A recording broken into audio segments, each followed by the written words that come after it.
Hello. My topic for HIWD 797, Seminar of the World's War, was about the agricultural and industrialization of Louisiana during World War II.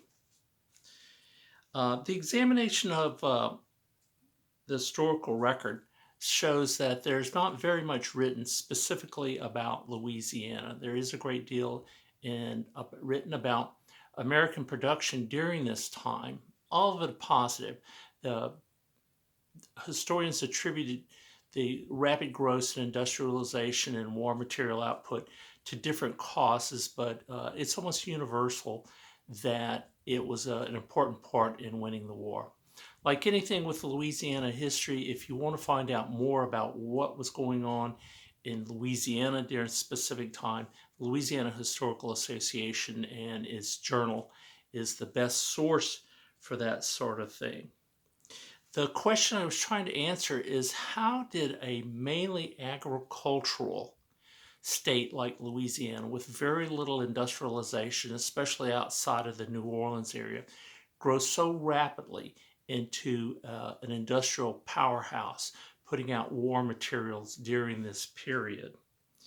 How did Louisiana also produce so much in agriculture? Of course, it was playing into its strength in that thing. And what were the factors that led to Louisiana being such an important part of the American effort during World War II? Some of the things that I looked at first was agriculture, of course. The three big crops during that time were sugarcane, cotton, and rice.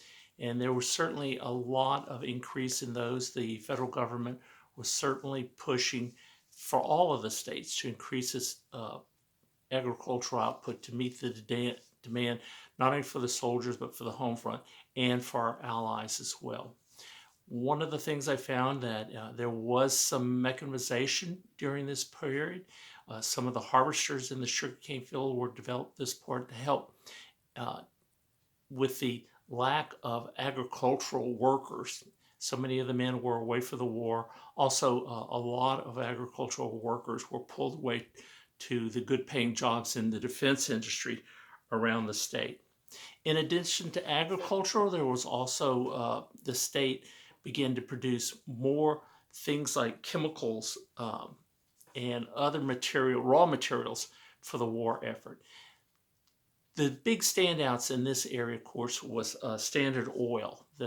One of the largest refineries in the world was here in Baton Rouge, and they made components not only for high octane aviation fuel, but also for things for like plastic and also components for rubber. The Lake Charles area was very big in this, and the federal government provided funds for different plants there. In manufacturing, New Orleans was a hub, but there were plants that grew up all around the state that made war munitions in Shreveport, Lake Charles, Lafayette. The big outstanding industry in Louisiana during this port was, of course, Higgins Industries, which made amphibious craft, which went on to develop and design about 92% of the total number of craft that was used in the war. And Eisenhower actually said that it was the amphibious craft that Higgins Industries and its founder, Andrew Jackson Higgins, made help win the war. The conclusion is that Louisiana did an outstanding job. It grew quite a bit. It's not to say other states didn't help and didn't do their part, but I think that what my research showed is that no state grew faster and produced more from the point it was at in 1940 before the war.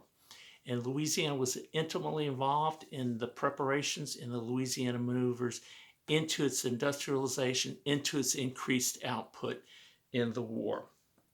Thank you.